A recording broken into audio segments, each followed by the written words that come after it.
That Washington football team is really fucking good. Everything we do is going to be about winning. Okay, we're going to learn to do things the right way, and that's the only way we're going to do them. Because if it doesn't help us, we're not doing it, man. That's just as simple as it gets. Win the Super Bowl. That's I mean it, too. You know, one of the things that the only reason you become a head coach in this league, in my opinion, is to win. That's it. That's the bottom line. If you do it for any other reason, you're wrong.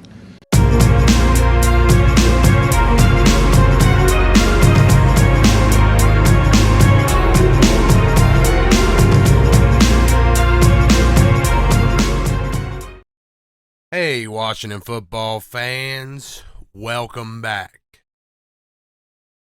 Okay, so maybe I jumped the gun a little. After how hopeless we looked through, the first 6 weeks, I shifted gears into off-season mode and got focused on players that could help make this team better. But, we still seem to have some life in us, and our fate is actually in our hands. With Dallas's loss to the Raiders, winning out would secure the division. Winning out would mean sweeping the division games, which isn't as simple as it should be. Facing Philly twice, and the Giants once more, they should be cakewalk. But, they play their best ball against us, so they're going to be scraps just the same. But just to keep our path simple, winning out would mean Dallas losing at least 2 more games to us, putting us at 11-6, while sweeping division opponents. If Dallas wins every other game except ours, we would tie at 11-6, with us having the divisional tiebreak. There's a lot of combinations of winning and losing that could still let us win the division. And then we've also got the 7th seed there. So there's a lot of ways we could still get into the playoffs. But the simplest route is to win out and win the division. I know, it's a long shot. But even with the injuries we've been suffering, the team's just clicking. William Jackson III's finally playing well. Kendall Fuller's playing great. Even Danny Johnson's out there doing well. Landon Collins, since his move to the linebacker position, that's been a huge boost to this defense. No surprise, Cameron Curl's out there playing lights out. And this week we'll probably get Sweat back too. So I'm a little concerned. I want to know what's going on with Juice, with Ben St. Juice. He was playing well, and then he just hasn't had any, even though he's been active, he hasn't had any snaps in the last 2 weeks. But he's healthy and ready to go if we need him, I assume, being that he was active. So with Sweat coming back, that'll be a big boost, especially since now the secondary and the linebacker group, are finally coming along behind him. That should help him out a lot. And having Jonathan Allen playing absolutely phenomenal this year. He's the 2nd best graded defensive tackle in the entire league, only behind the GOAT, Aaron Donald. So that's huge. Now, the whole defense is just coming on late like they did last year. We all thought, they'd get out to an earlier start, but things were playing out a lot like last year, except we're doing it against better competition. The offense is also only going to get better from this point. Curtis Samuel and Logan Thomas both coming back healthy. They got eased in this week. I'm sure, their impact is only going to increase with their snap count. We're going to work them in more and more, and they're going to be, bigger parts of future wins. Antonio Gibson has stepped up after getting benched, and man, ever since they benched him for a quarter or a half, he's just looked top form since then. I mean, he's shown since last year too. He kind of always plays out of his mind around Thanksgiving. He played on Thanksgiving last year and destroyed the Cowboys, and then, a couple days after here, he wrecks too. So, at the very least, we can expect him to be great around the holidays. J.D. McKissick along with him, playing great. We got the big scare during the game when he had to be carted off, but, his agents tweeted that he's fine, so hopefully he won't miss any time. And while whatever string of offensive linemen we have put on the field has looked top tier, like it's all anybody we put out there looks like a top tier group. So I mean that's spectacular to be winning in the trenches like that. And Sam Cosmi could possibly be back within 2 weeks to help replenish the group. So that's a good sign. We've had a lot of injuries, and but down the stretch now, a lot of our impact players are back healthy. And along with that, we got the players that emerged and shined in their absences. So bringing that all together, we've got a fairly strong level of offense here.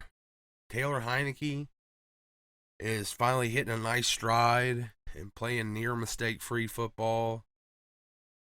With the team rallied around him, playing with a very high level of confidence that's translating to wins. And as much as of a long shot as it would be, it really looks like we have a shot at winning the division back-to-back seasons and making the playoffs. And as a Washington football fan, this feels good. We could win the division and make the playoffs. We love that. But, just like Dr. Ian Malcolm said in Jurassic Park, just like he warned, we're so preoccupied with whether or not we could, we haven't stopped to think if we should. I would love to see us win the rest of the season out, go 11-6, win the division, and make it to the playoffs. But even the most hopeful guy out there would have to admit we have almost no chance. And I only say almost because everything is possible, but come on. We've got no chance of winning the Super Bowl. So every win just hurts our ability to actually build this team to be a real contender. PFF has this thing they kind of harp on a lot. They say the worst kind of quarterback you can have is a middle of the road one, because he does well enough to keep you from getting a top tier guy in the draft and actually improving the team. Now, I don't fully agree with that, because I think we're in a situation right now where we can land great fits, with elite traits and free agency and later in the draft. But if you're maxing out your team's potential just to reach the first round of the playoffs, you are just hurting yourself. By keeping yourself, from those very top tier, blue chip talented players that you get towards the high end of the draft, you can't really help the team. Like, win one round of the playoffs for nothing, or go to the first round of the playoffs, don't win anything, and just have to get less talented players. I think if we ended up with a high first round pick, we could have either drafted an elite difference maker that could, greatly impact the team, or we could have been in a spot to trade back to pick up more, day two picks to really fill out, a lot of areas of need, with high end talent, more Cosmes and St. Juice type players.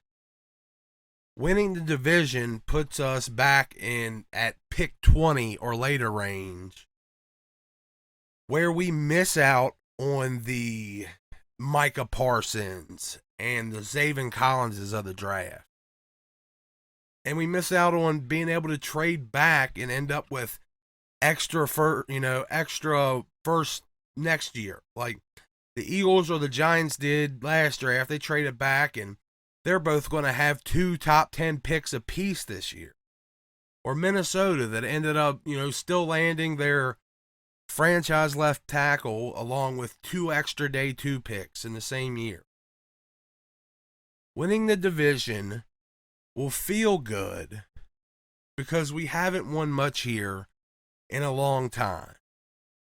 And if we do, it'll feel even better because it'd be the first repeat in 20 years. But it just hurts our, progression towards being a contender year in and year out. And that's what we should be building towards. We should be trying to build this team to where it's a Super Bowl contender. We can go out and win a Super Bowl, and we can challenge for it year after year. Not just, getting early in the playoffs. Now, while I slightly agree with PFF, I've made some arguments before about being able to build up a team to win with a near average quarterback. I still think a franchise quarterback needs to have some elite traits. And I think some fans are overestimating Taylor Heineke's abilities as a franchise quarterback. I love Taylor. I was banging the drum at the beginning of the year. But I really think he doesn't have the elite traits we need out of our franchise quarterback. Even if we win out and win the division, his arm strength is one of the faults he can't fix. He can become a better decision maker, perfect his timing, his anticipation, gain a better understanding of how to read, control, and take advantage of defenses. And that's all that stuff is what he would need to improve to overcome his lack of arm strength. His lack of arm strength is keeping us from being able to fully take advantage of the speed we have in Terry, now that Curtis is back on the field, Diami, because he can't get it over the top and hit him in stride, after they've beat defenders. That you can't take the top off the defense because he doesn't have the arm.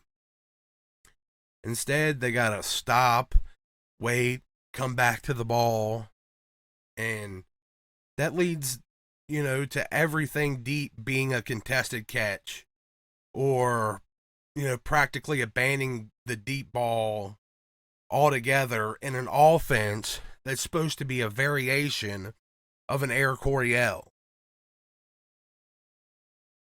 It's also a big factor in what's hurting us in the red zone. When everything gets tight, down there, he's overly reliant on being able to throw, Logan, a jump ball. And we saw with him out how much that hurt us in the red zone. Or Scott dialing up something that gets a receiver in space that can do the work with their legs. This is all because Taylor, he doesn't have the arm strength to really put the zip on the ball and gun it into tight windows, which is crucial in the red zone. Taylor would have to overcome his lack of arm strength with Drew Brees like accuracy, timing, decision making for the rest of the season before I'd be willing to declare him the guy. He would have to go out there and look like Drew Brees for the rest of the season. I just think for as well as he's played at times, he's also shown us more reasons that he can't be an elite franchise quarterback. A solid starter? Probably. And as Washington football team fans, we've been so quarterback starved for so long that can seem like a godsend. If, you don't have one of the top guys, you should be looking for one. I've kind of fought that for a while. Or at least the best possible. Or someone that at least has elite traits that you can count on, build your offense on. I think, I'm not saying we put Taylor on the streets, but we still need to take a shot at an upgrade. I think that Scott Turner's offense could be pretty special with a quarterback with a better arm and less concerns for injuries on design runs and stuff like that. We still need a guy with Taylor's, mobility to run the offense because Scott likes to, have his quarterback do some mobility things. But we need a guy that can make all the throws. Now, I've mentioned it before. I think there are two guys in free agency next season that are a little younger, the same age as Taylor, with way more elite traits that had bad situations on their rookie deals, but still made playoff appearances. I think they would be far more successful with what they'd have to work with here. I think they could do it, get it done more consistently because of their arm strength than Taylor. What Taylor's forced to do is play hero ball all the time. These guys have the arms that they wouldn't have to do that. They also have very similar mobility and escapability with less durability concerns than Taylor. I've said it 100 times now. I think Marcus Mariota and Mitch Trubisky would, be able to elevate this offense by a power of magnitude greater than Taylor. That said, I definitely think this team is building towards being a solid contender. Taylor, since we're going that way, Taylor, we could keep him around and he could provide a nice Nick Foles style, high quality security blanket. Very high quality backup that we know could come in and save the day when we need it. I've been firmly against drafting a first round quarterback in this class. But there are two guys in Grayson McCall and Hendon Hooker that'll go in day 2, maybe even day 3 for Hooker. That would be perfect to develop behind Mariota and Taylor. They'd be perfect to develop behind Mariota, and Taylor would provide security to make sure that they're not forced on the field before they're ready.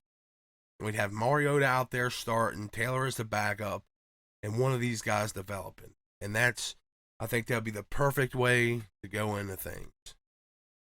Now, I'm not saying all this to be a party pooper.